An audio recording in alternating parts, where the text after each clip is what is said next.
ખેડબ્રહ્મા કસ્બા તલાટી મામલતદાર ઓફિસે હાજર ન રહેતા સ્થાનિક લોકો ધક્કા ખાઈ રહ્યા છે। વિશ્વ હિન્દુ પરિષદ કાર્યકર્તાએ કરી રજૂઆત।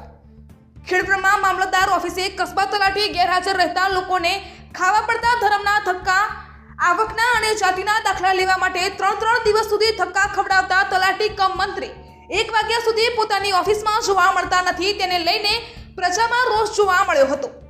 ખેડબ્રહ્મા શહેરમાં મામલતદાર કચેરી કસ્બા તલાટી હાજર ન રહેતા વિશ્વ હિન્દુ પરિષદ કાર્યકરો દ્વારા ઉપર કરાઈ રજૂઆત આવતા જતા કામ અર્થે જનતા હેરાન પરેશાન તેવું રામજીભાઈ મહારાજે જણાવ્યું હતું તથા ચોક્કસ ટાઈમ આપવાનો નથી તેવું પણ જણાવ્યું હતું। GB Gujarat news reporter Jayesh Thakor સાથે શૈલેષ પટેલ, જિલ્લા બ્યુરો ચીફ, સાબરકાંઠા।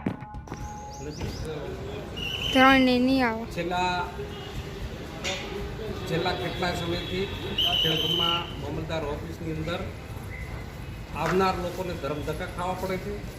કસ્બા તલાટી અત્યારે 1 વાગ્યો હોવા છતાં સુધી અહીંયા એમની ઓફિસની અંદર છે નહીં। આવનારા અરજદારો સમય બગાડીને આવતા હોવા છતાં પણ વર્તમાન હાલના જે કસ્બા તલાટી છે તે પોતાની ઓફિસની અંદર દેખાતા નથી અને છેલ્લા 3-4 દિવસ સુધી આવકના દાખલા, અન્ય દાખલા લેવા માટે ધર્મ ધક્કા ખાવા પડતા હોય છે।